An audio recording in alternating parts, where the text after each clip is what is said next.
Hi welcome to my YouTube channel guys. ಇವತ್ತು ಗುರುವಾರ ಒಂದು ಇನ್ಸ್ಟಾಲೇಷನ್ ಬಂದಿತ್ತು ನನಗೆ. ಅದನ್ನು ಅಡ್ರೆಸ್ ಹುಡುಕಂತ ಹೋಗಿದೆ. ನಾನು ಅಡ್ರೆಸ್ ರೀಚ್ ಆದೆ. ನೀವು ನೋಡ್ತಾ ಇರ್ಬೋದು ಇಲ್ಲಿ ಬ್ರಿಲ್ಗೇಟ್ ಲೇಕ್ ಫ್ರಂಟ್ ಅಂತ, ಇದು ಸೀತಾರಾಮಪಾಳ್ಯದಲ್ಲಿರೋದು. ಹೋಗಿ ಮೈಗೇಟ್ ಎಲ್ಲ ಅಪ್ರೂವಲ್ ಮಾಡಿಸಿ ನಾನು ಟೀ ಬ್ಲ್ಯಾಕು ತುಂಬ ಹುಡುಕಿದ ಮೇಲೆ ಕೊನೆಗೆ ಟೀ ಬ್ಲ್ಯಾಕು ಸಿಕ್ತು. ಟೀ ಬ್ಲ್ಯಾಕ್ ಹತ್ರ ಬಂದು ಮತ್ತೆ ಇಲ್ಲಿ ಕೆಳಗಡೆ ಸೆಕ್ಯೂರಿಟಿ ಹತ್ರ ಎಂಟ್ರಿ ಮಾಡಿಸ್ಕೊಂಡು ಮತ್ತೆ ಲಿಫ್ಟು ತುಂಬ ರಶ್ ಇತ್ತು. ತುಂಬ ಹೊತ್ತಾದಮೇಲೆ ಲಿಫ್ಟ್ ಬಂತು. ಲಿಫ್ಟಿಂದ ಸೀದಾ ಡೋರ್ ಹತ್ರ ಹೋಗಿ ಕಸ್ಟಮರ್ ಮನೆಗೆ ಬೆಲ್ ಮಾಡಿದೆ. ಕಸ್ಟಮರ್ ರೀಇನ್ಸ್ಟಾಲೇಷನ್ ಆಗಿರೋದ್ರಿಂದ ಈ ಜಾಗದಲ್ಲಿ ಫಿಟ್ ಮಾಡಬೇಕಿತ್ತು, ಬಟ್ ಪೈಪ್ ಎಲ್ಲ ಸಾಲ್ಟೇಜ್ ಇತ್ತು.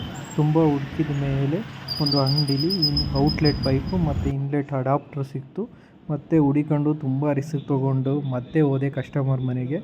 ಆ ಟ್ಯಾಪಿಗೆ ಇನ್ಲೆಟ್ ವಾಲಿನ ಅಡಾಪ್ಟ್ರನ್ನ ಫಿಟ್ ಮಾಡಬೇಕಿತ್ತು. ಅದು ಫಸ್ಟ್ ಫ್ಲೋರ್ ಆಗಿರೋದ್ರಿಂದ ನೀರು ಲೀಕ್ ಆಗ್ದಲೇ ತುಂಬ ನೀಟಾಗಿ ಫಿಟ್ ಮಾಡಬೇಕಿತ್ತು. ಹಾಗಾಗಿ ಫಿಟ್ ಮಾಡಿದೆ. ನೀವು ನೋಡ್ತಾ ಇರ್ಬೋದು ಇಲ್ಲಿ ಈ ಔಟ್ಲೆಟ್ ಪೈಪ್ನು ತುಂಬ ಚೆನ್ನಾಗಿ ಫಿಟ್ ಮಾಡಿದ್ದೀನಿ. ನೀರು ಕೂಡ ತುಂಬ ಓವರ್ ಪ್ರೆಷರಲ್ಲಿ ಬರ್ತಾ ಇದೆ. ನೋಡ್ತಾ ಇರ್ಬೋದು ನೀವೇ. ಕಸ್ಟಮರ್ ಕೂಡ ತುಂಬ ಖುಷಿಯಾಗಿದ್ದಾರೆ. ವಿಡಿಯೋ ಇಷ್ಟ ಆದರೆ ಲೈಕ್ ಮಾಡಿ, ಸಬ್ಸ್ಕ್ರೈಬ್ ಮಾಡಿ, ಹಾಗೆ ಶೇರ್ ಮಾಡಿ ಸ್ನೇಹಿತರೆ.